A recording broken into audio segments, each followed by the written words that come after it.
三上主请用茶。这金川窃言一事啊，实在与新川关系重大，刻不容缓啊！我这回来找六弟呢，就是想看看有没有什么好法子。若你我二人联手，定能一击制胜，为新川分忧。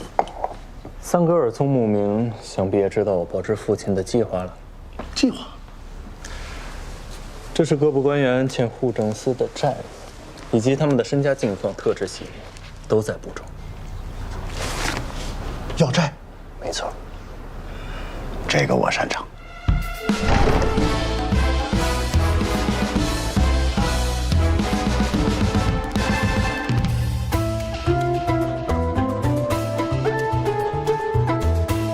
只许成功，不许失败。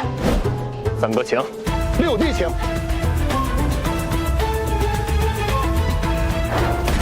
开门！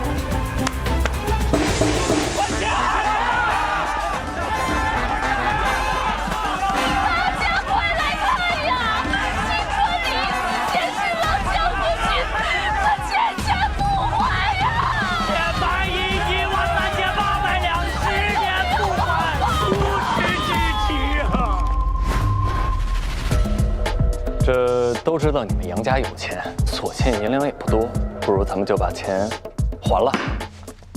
你也不打听打听，小爷我是谁？就连你们嫡长主见了我，都得礼让三分。你又是个什么东西？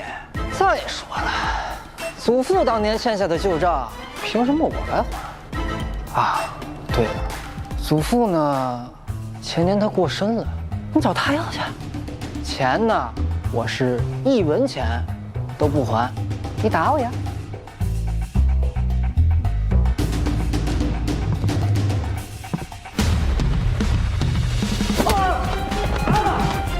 多谢杨老板，祝你得偿所愿，生意兴隆啊！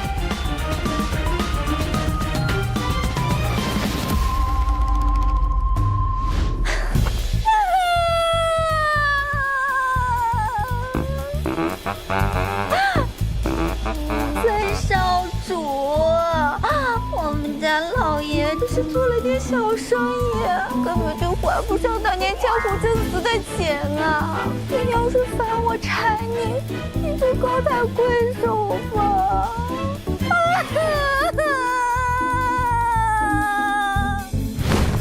姐，走着。三少主，三少主，三少主，三少主，别，三少主，我还钱还不行吗？不用，这就够了。哎，三少主，打死我也还钱。这么大岁数，有钱养小姑娘，还能没钱还，身子可不错呀。这是你父亲的欠条，应该在13年又6个月零7天前就还上，足足35200银。没有了。刚才好像拿错了，这张是你应该在13年。又没有了。你既然这么喜欢吃，那我这还有。没有。不是，六少主，您这是妥妥的伪造，还伪造了这么多，这可不是我父亲的手迹啊！那不成，只能上公堂了，看看他们是信你，还是信我。少主，这钱他是我父亲欠的，跟我没关系呀。你看这不年不节的，你行这么大礼，你得给孩子，别跟我客气。你父亲借钱可是为了你娶亲之产，而且你店内流水我已经看过了，每个月足足有5万两白银，区35000两，为何还不上？行了，别想，你家3代账目我都已经看清楚了，不然也不会登你的门堂。大富大贵。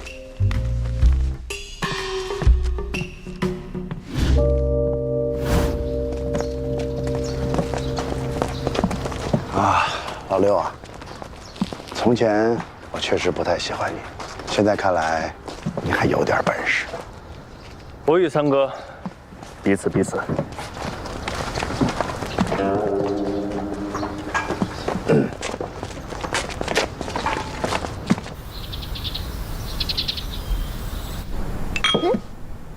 吃点东西再看吧。啊，多谢。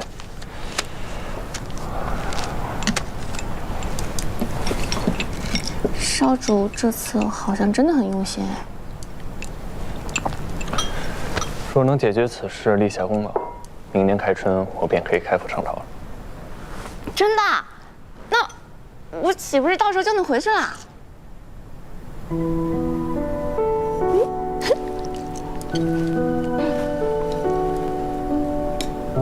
来，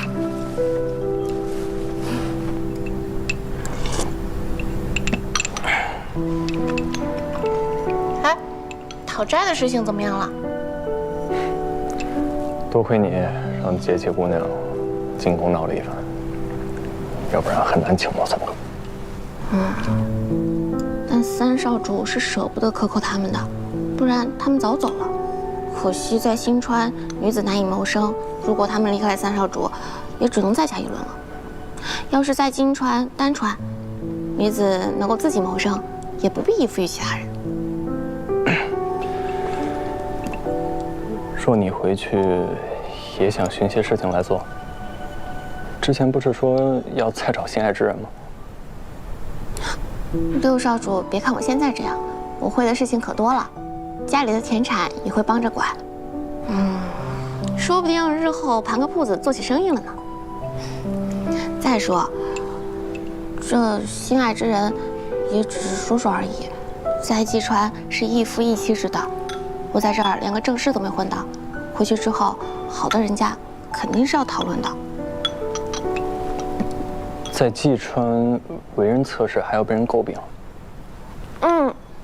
在我们那儿，不论男女，但凡有点气性，都不愿意分享自己的爱人。我不是那个意思。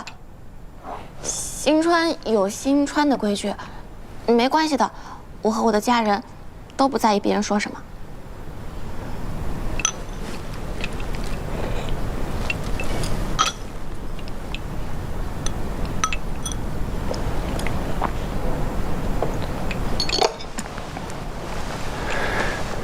你回去以后若有难处，只管写信给我。只要你肯开口，任何事情我都可以做到。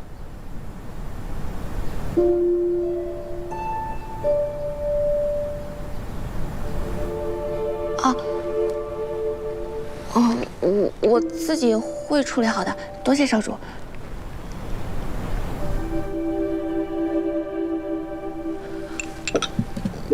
我吃饱了，少主，您多吃点。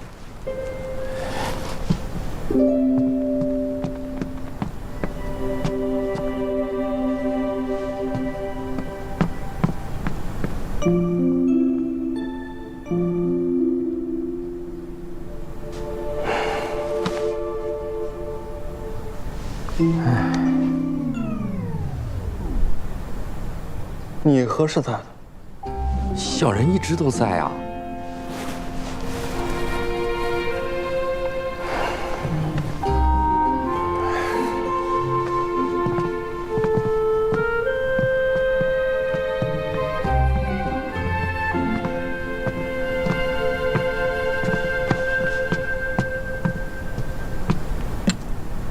小人斗胆问一句，少主是不是不想侧夫人离开？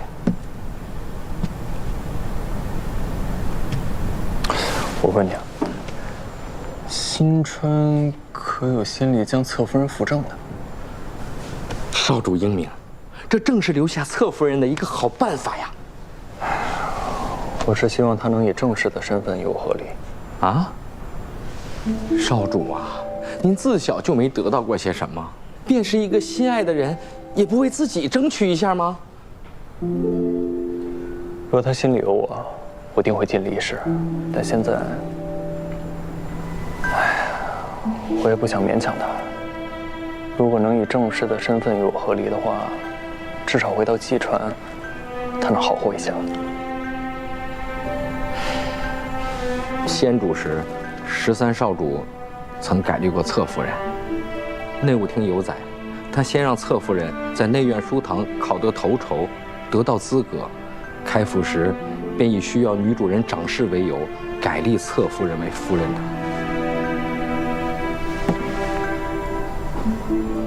所以只要我能开府，他又能拿得头筹的话，这事就没吗？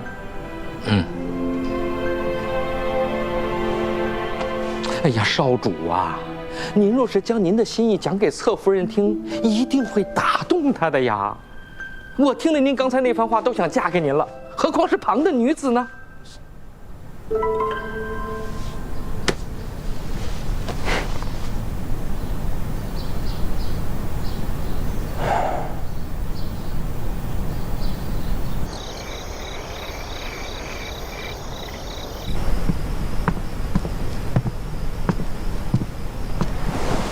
坐。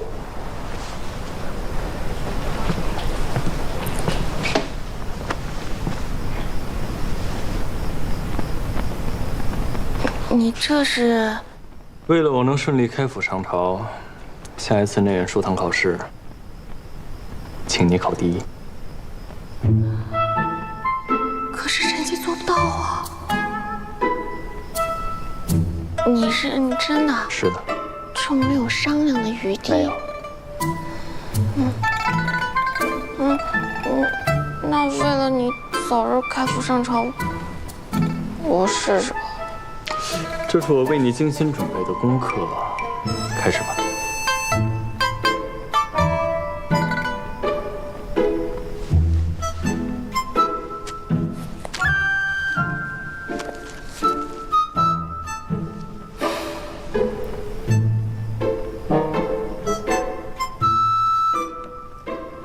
天下花道，高低错。甄哥哥，要不再喝点粥？上三下句，请下粥。你们干嘛呢？文书。这花插的，谁家插花放葱啊？这蔬菜也算是跟花草同类，也有几分野趣。甄哥哥，这也太野了，这你都夸他？如果插葱也算插花的话，那你怎么不干脆把什么茄子、韭菜、辣椒全都插进去啊？对啊，我怎么没想到啊？这许多蔬菜都是开花的。谢谢宋先生。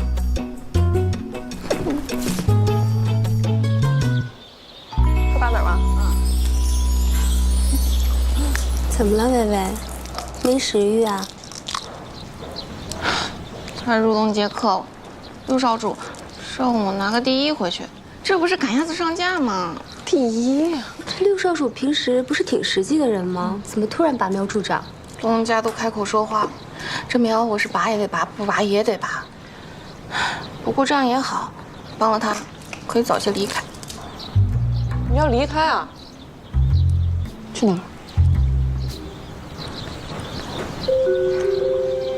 离开这个书院呢，我就想拿了第一，可以不用天天来学堂了。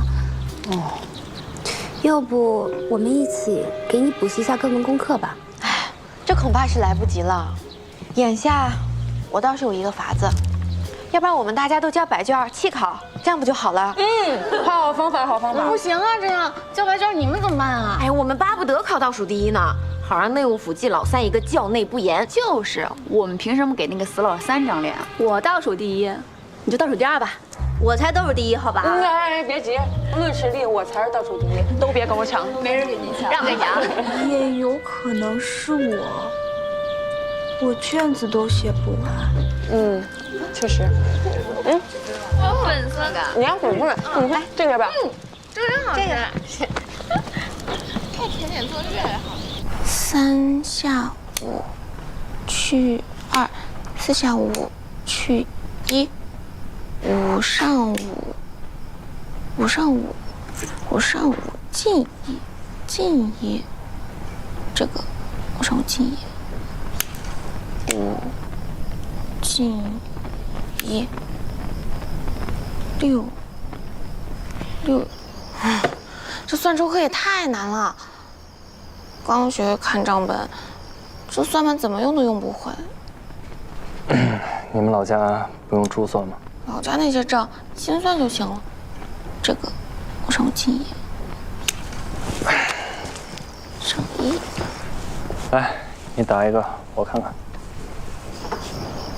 6上1是这个吗？6上1，9，7上2。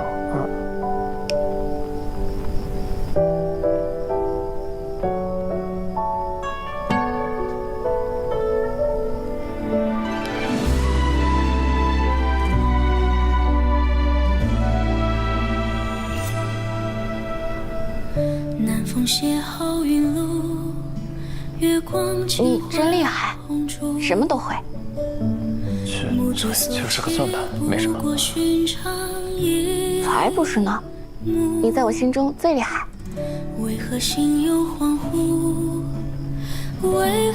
那少主既然这么聪明，这剩下的题目也帮我看看吧。行，我看看。休想找好话诓我。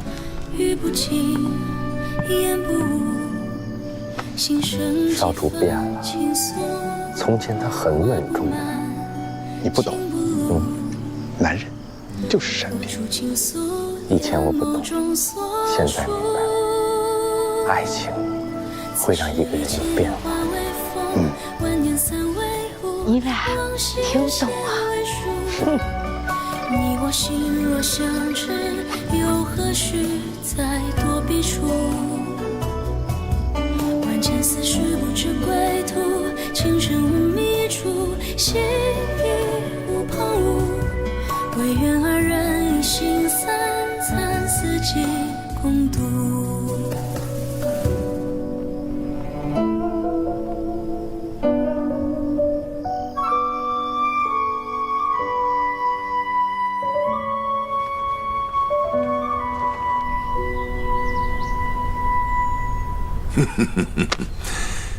哎呀，先主时期的一战，你们兄弟俩倒是解决得很是不错。儿臣幸不辱命。此次追回的债务比预期的还要多，足以归还金川4成欠款。既如此，你二人同去一趟金川，说服金川主接受分批还款。父亲准我出宫了。老三啊，这可是差事，不是外出野游。儿子明白。这1000贯呢，故会先派侍卫送往金川，让九川明白，我行川已归还欠款，绝不食言。你二人便轻装践行，押后再走，不得引人注目。是。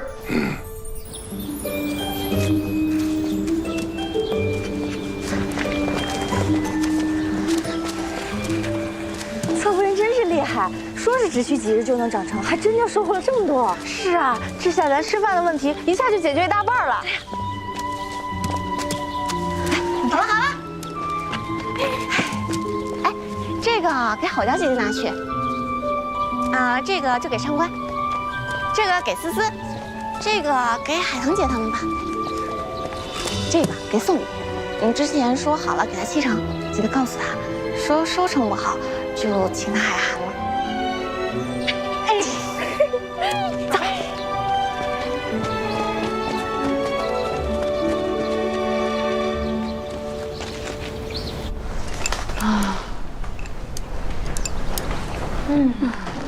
这小薇可真是个人才啊！那种的菜比内务厅发的还好吃。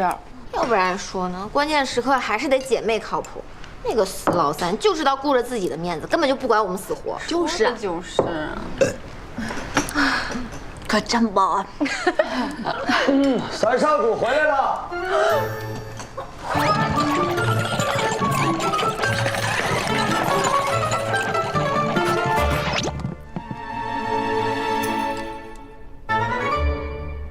哎，你们怎么都不吃啊？我们不饿，你吃。不要这样，这样我会心疼的。没关系，少主您吃吧，不用管我们。看着饿的都打嗝了，你们真的是受苦了。原来我还想过，你们是不是为了钱才跟着我？没想到如今这般落寞，你们不仅不离不弃，还把这菜都给我吃。霜降，苦日子快到头了，我们马上就能回家了。这次追讨欠款，我立下汗马功劳，父亲已经准我出宫回府了。过几日我要去趟金川，大家就在家等我，待我回来，我们一家人就又能团聚了。所以，那三少主是要走了吗？对，不要太想我，我会尽快回来的。我这还没走呢，就这么想我。来，吃饭，吃饭。海棠，来，吃。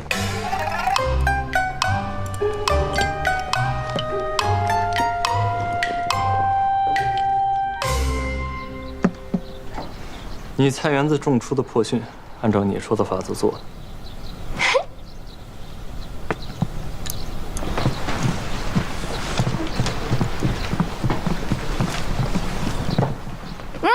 真香！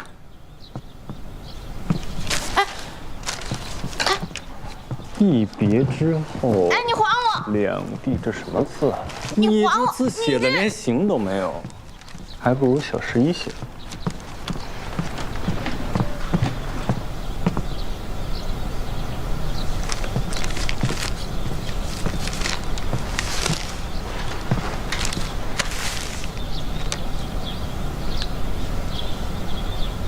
这种结构写的不好，要加练。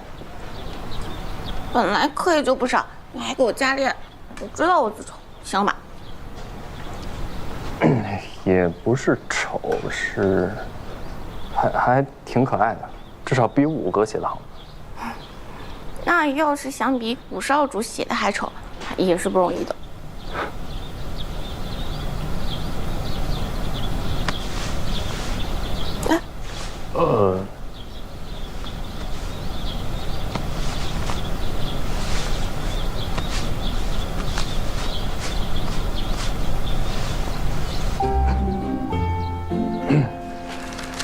之前说你是只猫，现在真成花猫。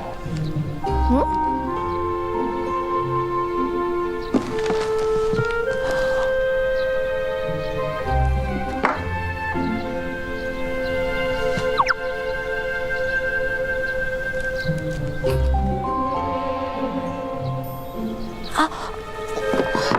我给你擦掉，我不是故意的。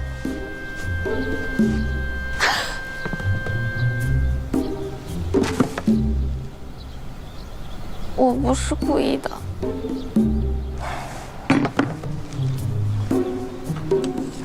我也不是故意的。干什么？你就是故意的。我可是6少主，你不能这样。你刚刚就是故意的。我不是故意。你过来。我没有故意。你过来。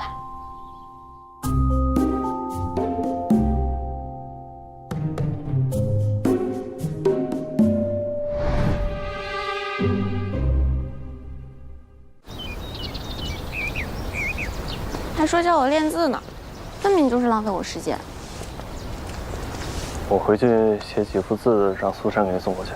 你啊，把字练好一点，嬷嬷给分也高一些。知道了，要不是为了拿第1，谁这么用功？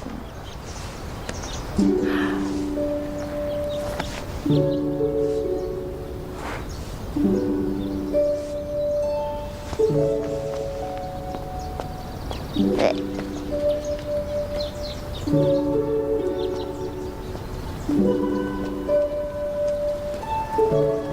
他想考第1，哼，哪那么容易？我去找侯夫人，这是不是他种的？哎，小姐，小姐。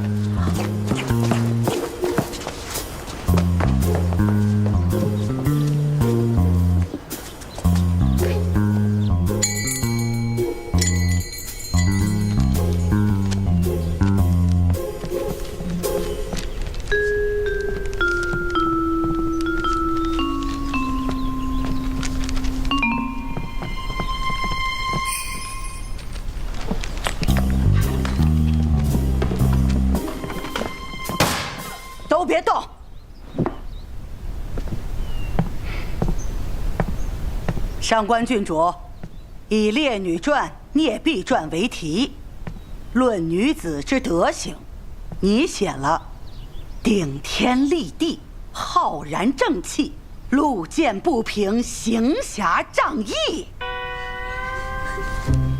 济川李氏论女子之德行，你写了女子万岁。这些《孽婢传》中的反面教材有何万岁的？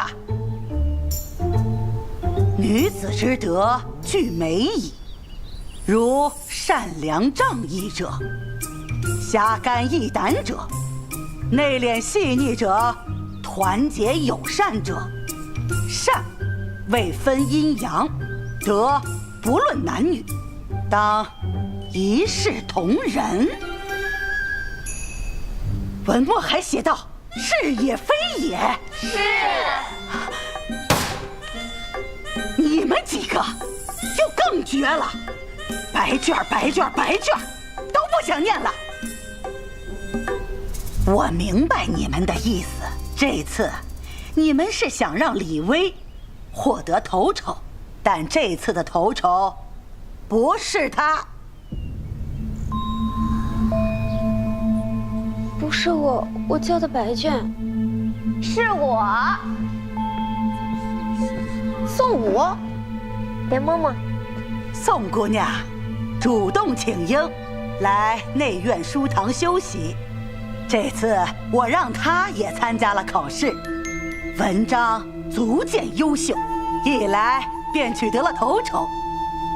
今天我便让她做你们的表率，评判你们的德行，划定赏罚。嬷嬷，此事因我而起，要罚便罚我一人吧。嬷嬷，今日的考题是自己心中女子德行的看法。李薇直抒胸臆，不曾跑题，因何惩罚？就是呀，就是啊，郝家说的没错啊。今天我就让你们知道，何为女子命运共担。你们一个人德行不佳，便会连累所有人。过后我会将此事上报，若各位的夫君受到川夫人的训斥，那也是各位的过错。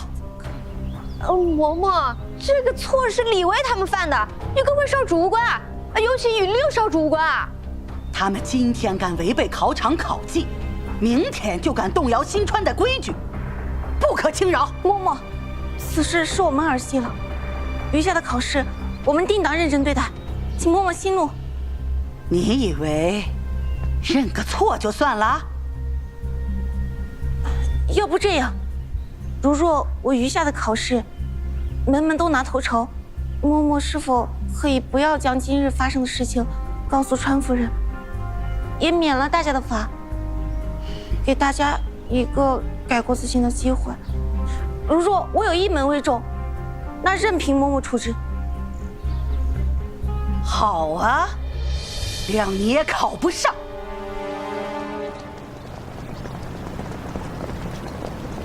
平日里你怎么受教的？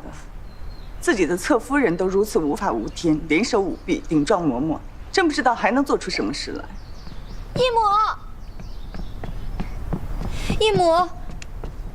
义母不能都怪甄哥哥呀，此事分明是李薇的错，理当重罚。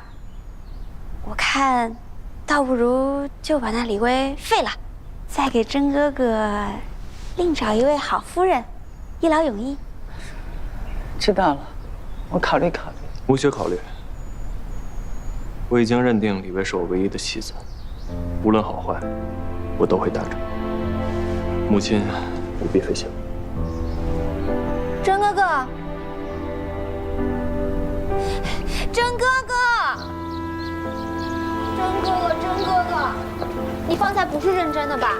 那李薇到底给你下什么迷魂药了？宋武，母亲收你做义女，按照辈分，你应该喊李薇一声嫂子，所以我希望你能尊重她。甄哥哥，你从前不会这么对我的，那李薇来了之后，你就变了。是你变了吧？之前还会敬称我为兄长，他来了以后，你就一直咯咯咯的响。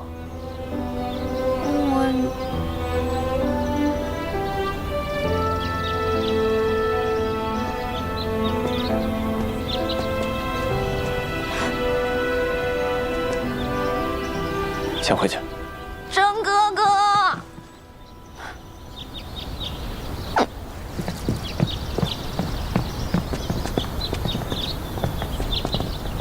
天冷了，不用在这儿等我。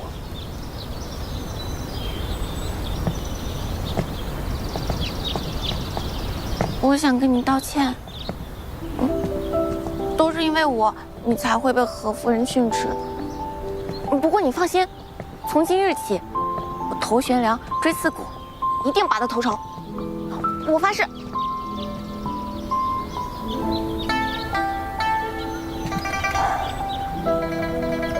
因为我休妻已婚，以后只要有我在，你不用害怕。你不生我气？哎，我拜托刘宝全做了莲子羹，一起吃好不好？好啊。哎，刚刚宋武说你是认真的，什么认真的？我不知道啊。认真的。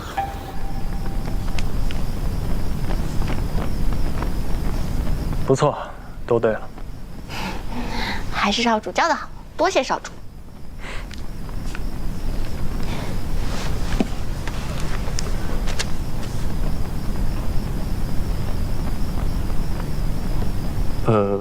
我动过了。没事儿，我不嫌弃你。入秋了，地窖里的莲子本来就没剩多少，刘宝全只肯做这2小碗。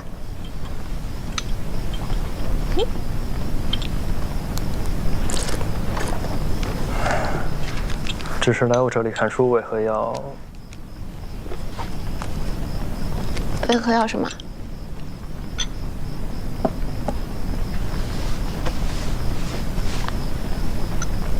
你化妆了？哎，美之心，人皆有之，你管我呢？哎，等等。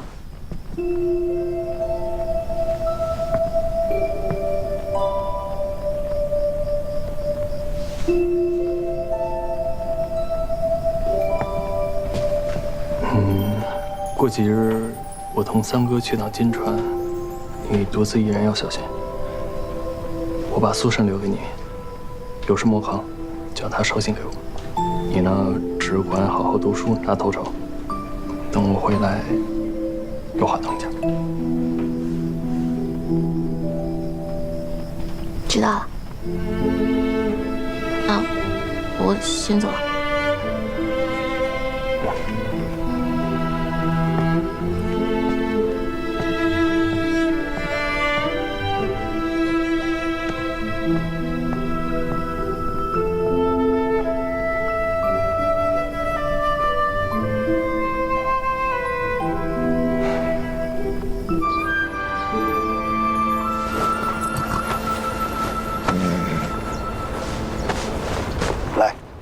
画下我的英姿。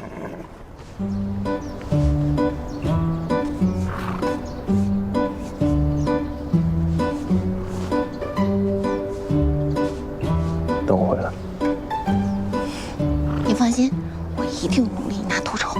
你注意安全，等你回家。好了。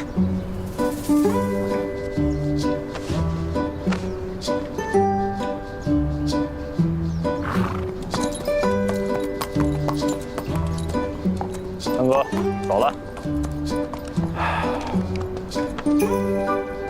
海棠，小甜心们，我要走了。好男儿该志在天下，所以我不能只顾儿女情长。你们要明白我的胸襟与格局。我知道你们舍不得我，但不要太担心。你们只需静候王者归来。走。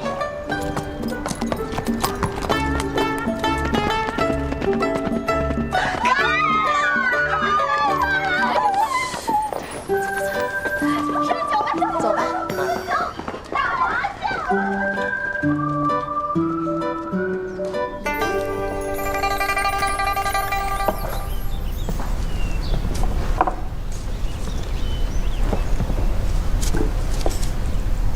嬷嬷，我查得慢。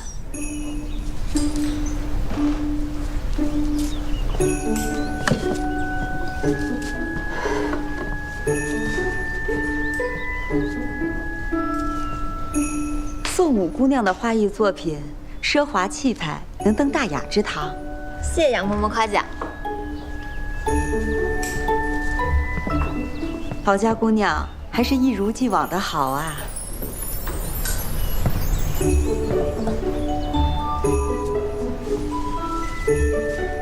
这是你设计的？还要多亏宋母姑娘给我的灵感，把这些地里能吃的东西都放在一起，发现还蛮有趣的。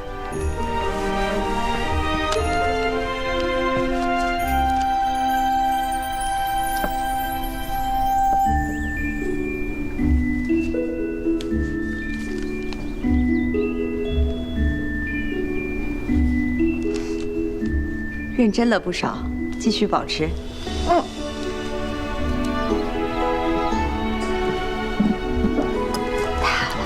夸奖你了，吃吗？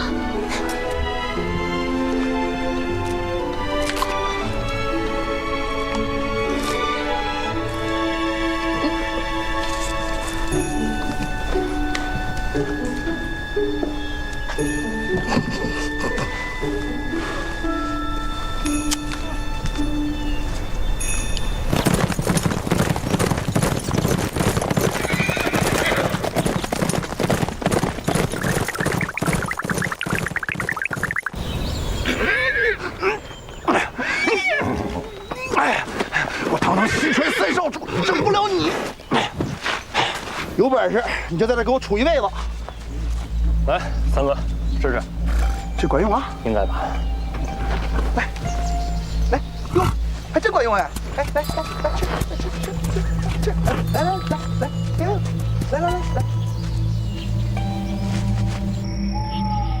哎呀，这出来时候也不知道是这条件，太艰苦了，连个帐篷都没有，这不野人吗？这外头不比宫里，也是将就一下。将就也不能这么将就吧？我以为这沿途最起码得有个客栈吧？那早知如此，这最起码带辆马车来吧？咱又不是没那条件。我告诉你，我长这么大啊，我从来没有像现在。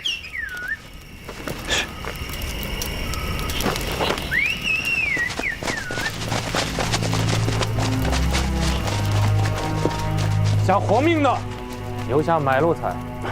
不是，哎呀，你们想劫财是吧？来，你们都拿走，然后早点回去休息。他们想啥？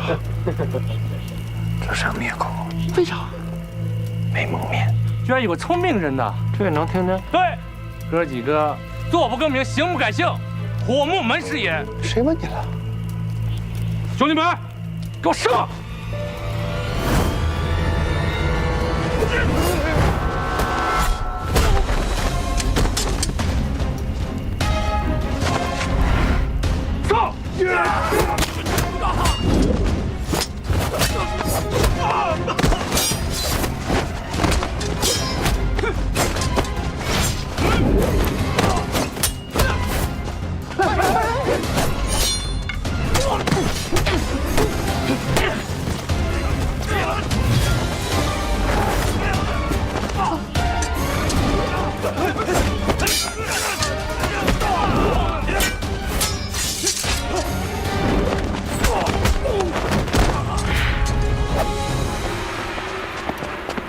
老六，你歪吧？歪。你们几个在金川劫道多久了？哼，这样，谁把这金川山匪的情况跟我说说，我饶他一命。你来，要杀就杀，要剐就剐，我们行不更名，坐不改姓的火木门是。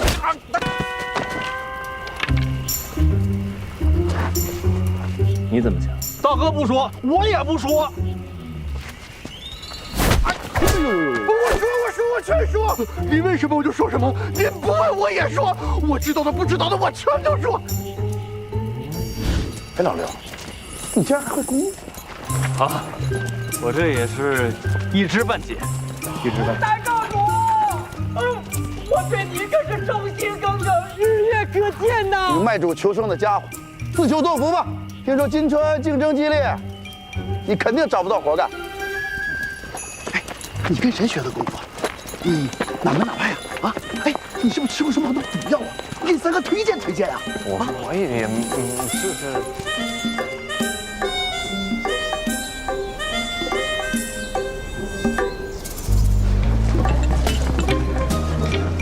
啊，我的家乡，我午夜梦回的地方，遍地都是那金钱的芬芳。新的菜品啊！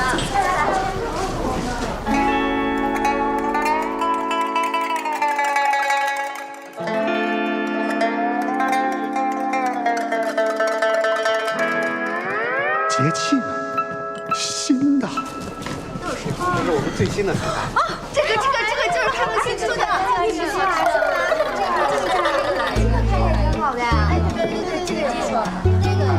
姑娘们，这也挺好吃的。姑娘们，可能你们不认识我，不重要。今天你们随便吃，随便喝，我来结账。三哥，任务交了，走吧。这么快？来，没事，等会儿啊。本人新川3少主也。随便吃随便喝啊！我新川3少主，你就是我。你们等我，回来我打死烟花。什么呀？什么人啊？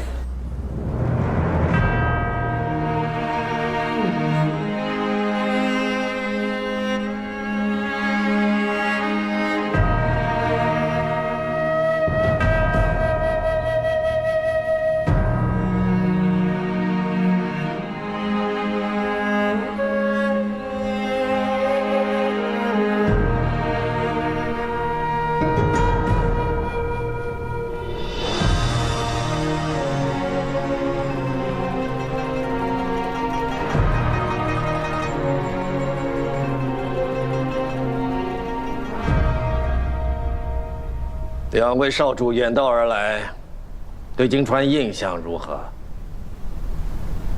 些许夺目。哎，怎能只是些许夺目？简直是宾至如归啊！太医老爷。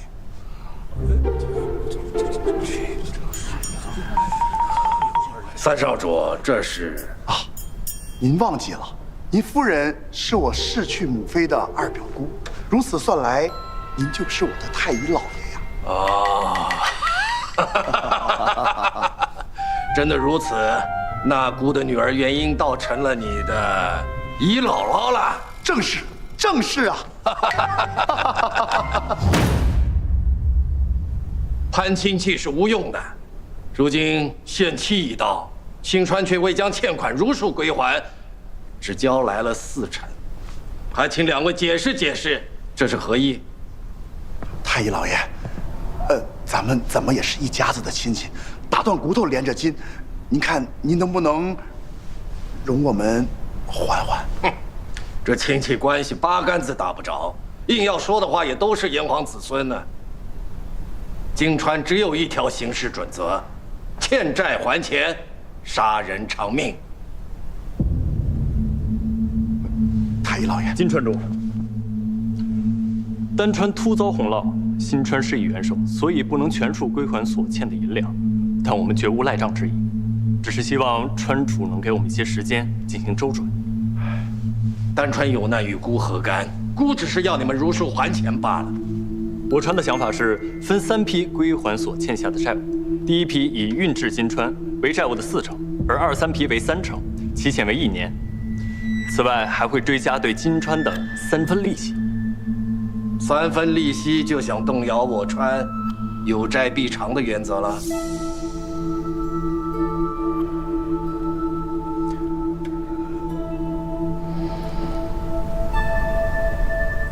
在下斗胆揣测，金川主如此急迫的追债，是想充盈府库，以行剿匪。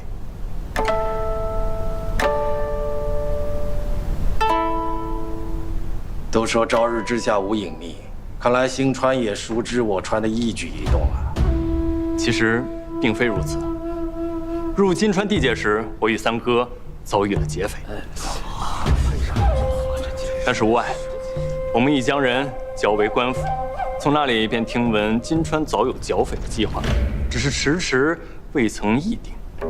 想来应该是人丁银钱不足的缘由。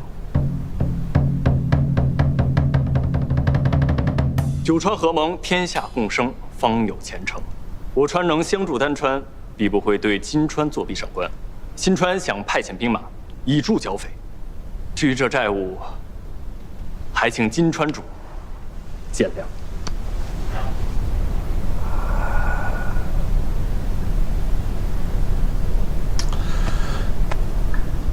丹川洪灾严重，就在所需估也能估算出来。想必眼下就是掏空了新川，也拿不出这许多钱了。能筹到这头批款，应该没那么容易。不怕与金川主坦言，这钱是从户政司前朝的旧账上理出来的。是啊，各川积弊呀，世家仗着公积便总是想预支款项，而这笔钱最是难讨。不过，孤倒想听听六少主是如何做到的。这事儿与我六弟就没什么关系了，主要是我身在其中。太医老爷，你是最清楚的，我身体里有着金川的血统，是不容许我对这种事情袖手旁观的呀。记得那一日，天昏地暗，飞沙走石，我带着我六弟走在那烈烈风中，我们挨家挨户的去敲门，你是不知道那是何等的艰辛，何等的困难。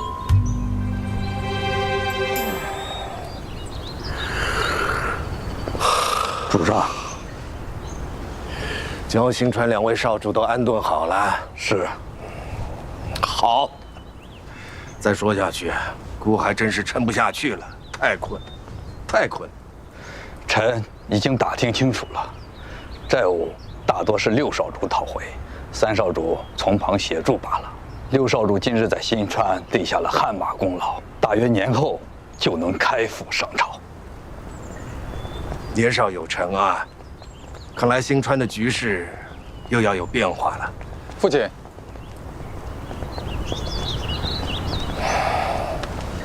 元旭，我说你啊，真该向那新川六少主多学学，整日游手好闲、不务正业的，还不如你姐姐半个指头。好了，母亲，您看父亲总是这样说我，可姐姐到底是女人，再厉害又怎么样？最后我还是得嫁人。还敢犟嘴！旭儿说的也没有错，莺儿确实该嫁人了。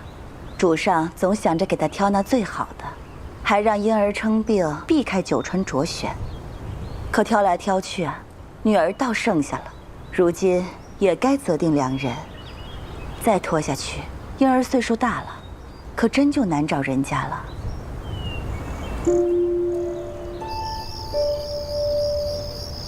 九川共3条长河，皆于金川入海，故新川水利便利。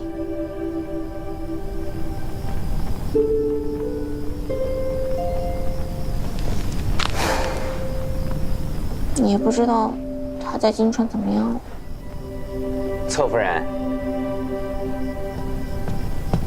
侧夫人。少主知道您要考试经，临行之时特意做了批注，让我给您拿过来。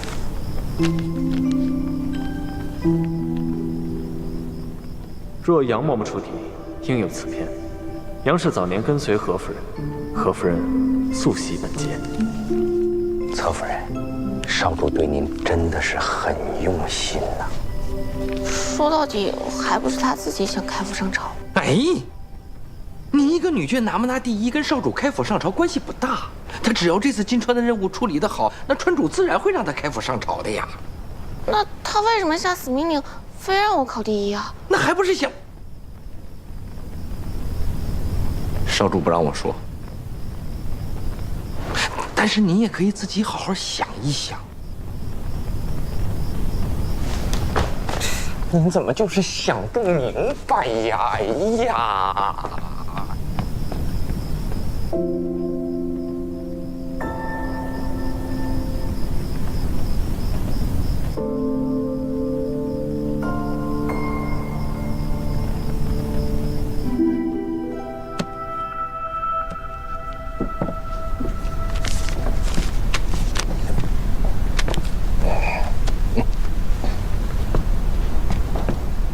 余下欠款，新川定会在约定期内悉数奉还。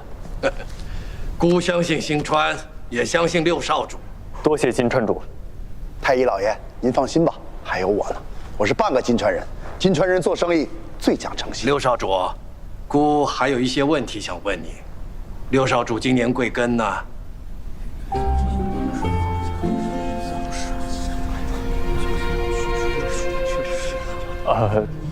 这与欠款有何干系吗？啊，与欠款无关，只不过想多了解六少主一些。哦，六少主应当还未开府上朝吧？是。那尚未及冠，刚及弱冠。何时生辰？恰巧是在中秋。8月15，好日子。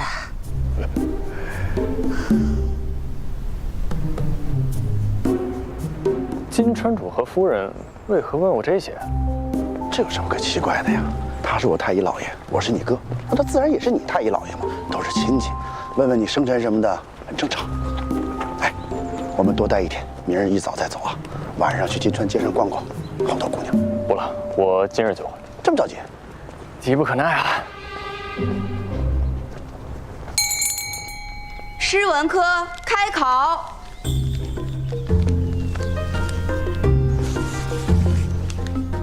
以米不有出，显克有终为题，作赋。还真让他押中了，是大雅篇中的题，还好把整本诗经都背了。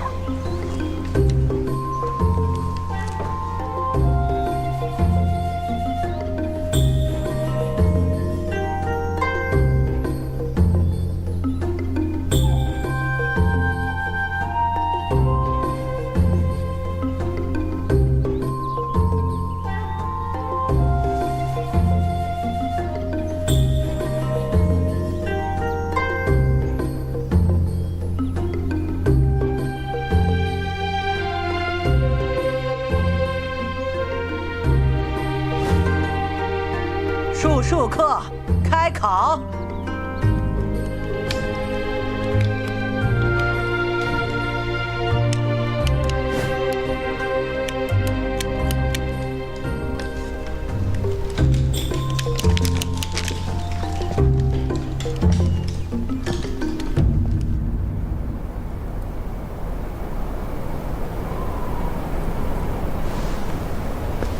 曹夫人，要不您先回屋，一会儿少主来了我再叫您。对了，我再等等吧。哎，再等等。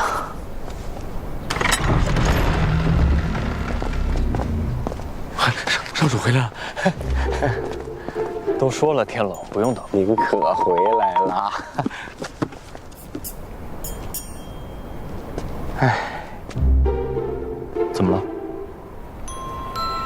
今日书考，侧夫人。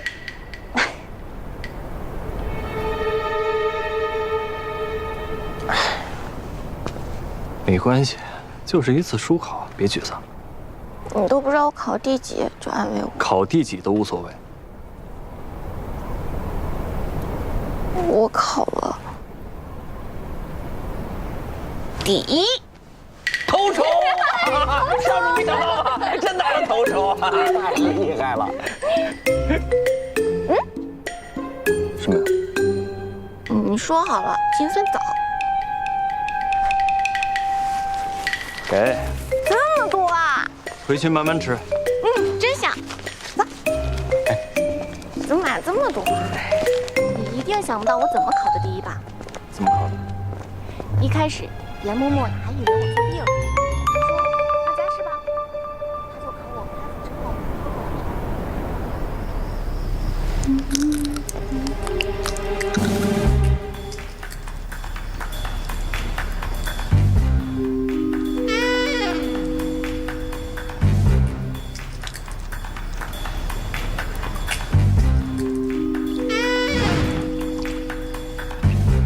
这三少主不在的日子，惬意啊！哎，真希望他再也别回来。我回来啦！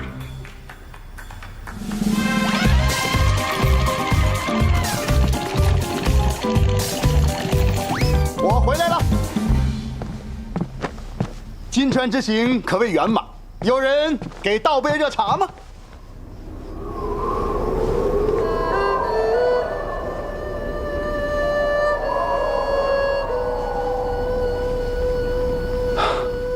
他们一定是等我等得太辛苦，都累得睡着了。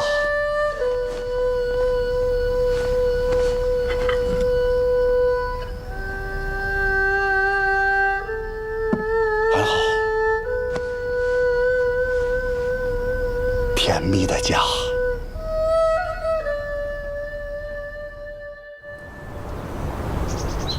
主上万安。趁着晨醒大家都在，姑有事要宣布：金川欠银一事，老六处理得很好，不仅筹得了第一笔款，而且说服了金川主同意分期归还，争取到了周转的时间。哦，老三也处理不少，辛苦了。儿子幸不辱命。这件事儿就暂告一段落，大家不用因为筹银而节衣缩食。不过日后还需大家勤俭度日，这样方能长久。是。老六此次贡献颇多，故决定破格准你提前开府，年后上朝。谢父亲，儿臣会努力不让父亲失望。好。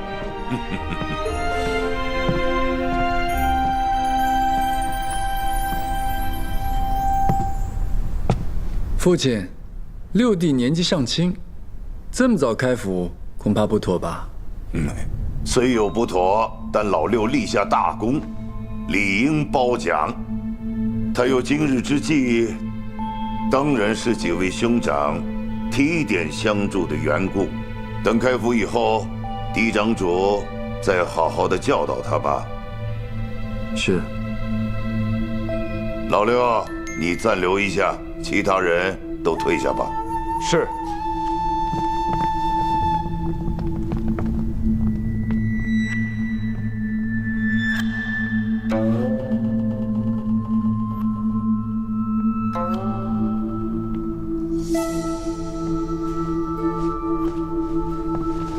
这马上要春节了，你得好好准备准备啊！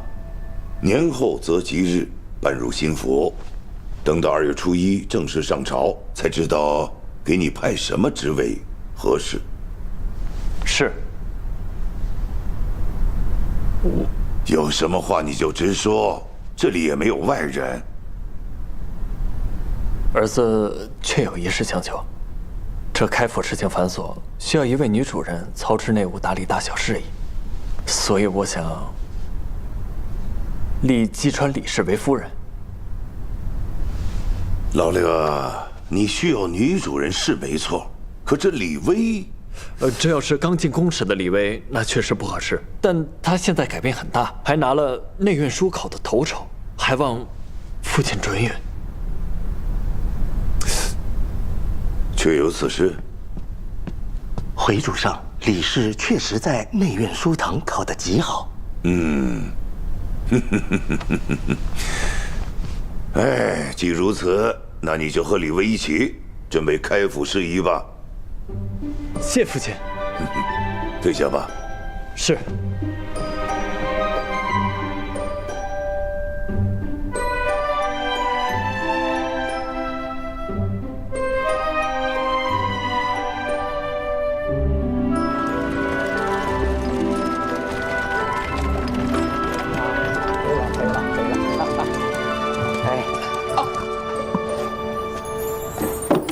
少主，侧夫人。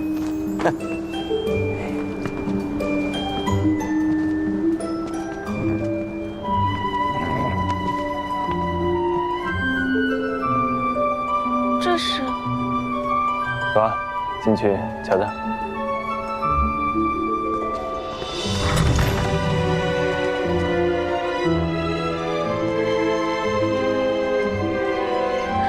好大的院子呀！是主上新赐的府邸。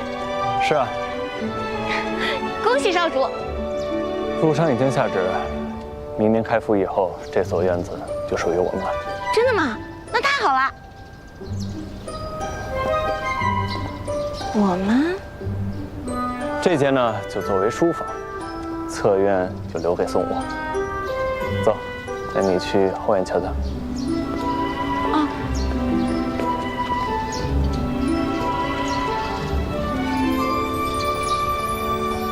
这院子不像是新穿的，倒像是季穿的。那就对喽。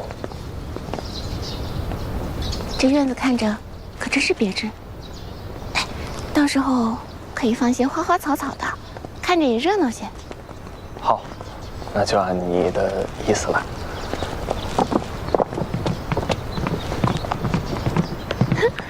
这后边还有这么大块地呢，那个亭子可以做娱乐之用。这些道路上也可以多一些灯，晚上的时候更明亮一些。那可否请你多留一些时，帮我修缮内院？那我就大发慈悲，在走之前帮你修缮修缮。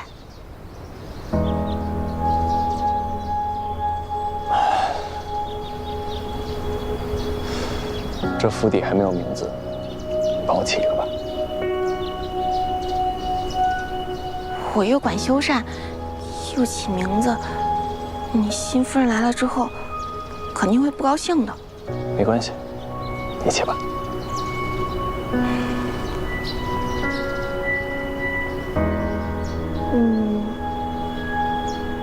叫静远可好？你送我的诗经中圈了《百舟》这一首，里面有写“静言思之”，和你很相称。我心非诗，不合转音；我心非戏，不合卷音。就叫静远吧。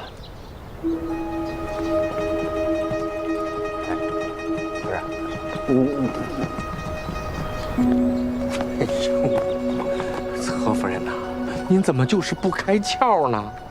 您怎么还往少主心上扎刀子呢？没有什么新夫人，那少主是想改立您为夫人。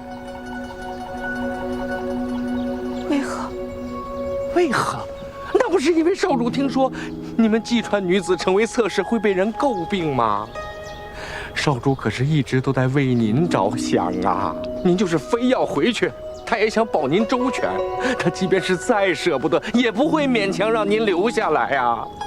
你说这个内院用您修缮吗？啊，我也能干呐，还让您给起名字，那少主自己不会起吗？您再好好看看这个院子呀！您看看这个院子呀！为什么找一个跟季川一样的院子？为什么？你说他少主为什么要这么干呀？啊！因为他喜欢你呀，他是真的喜欢你，你急死我了，侧夫人你！哎呦，我的少主！哎呀！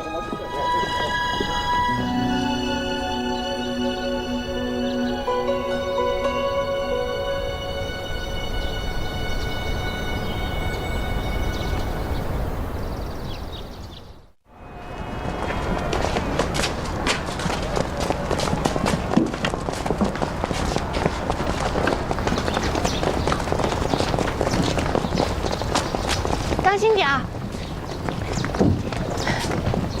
辛苦。那个花盆要小心啊，侧夫人。侧夫人，少主怕您劳累，给您画了一张图，让您参考。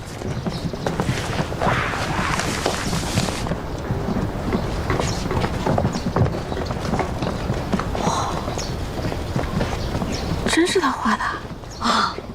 少主还真是懂侧夫人啊，这图上画的和您布置的还真是8、9不离10啊。画的还挺细致。侧夫人，您别怪小人多嘴啊，我们可看得明白，少主其实心里啊有您。少主最近是有些古怪，那是因为他想让您在意他。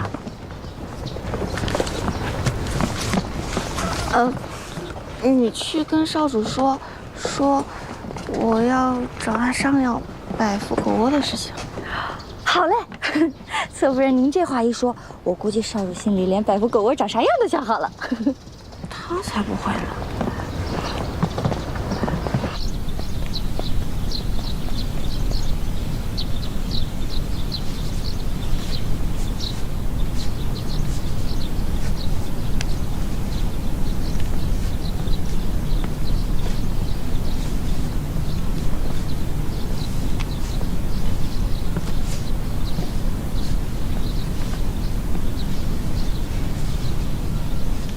你就让百福住这种屋子啊！下次一定要给你做个木屐了，免得你走了再没事儿。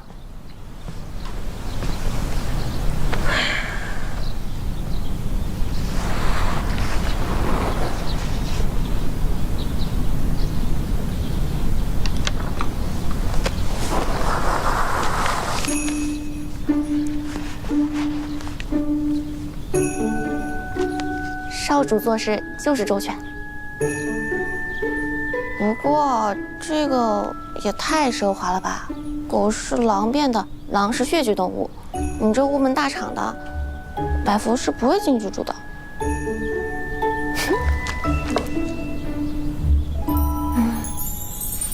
再加一个门，还有这个屋顶是可以掀开的，以便清理狗窝。还得交代工人，这个狗屋的底层一定要清理干净之后再上漆，不然里面的毛刺是会扎到百福的肉垫的。好了，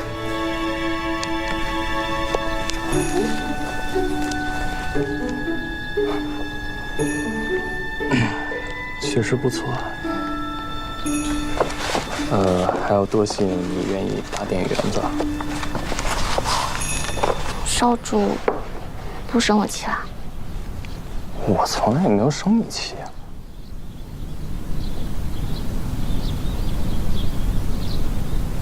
啊。我还有事，先走。少主，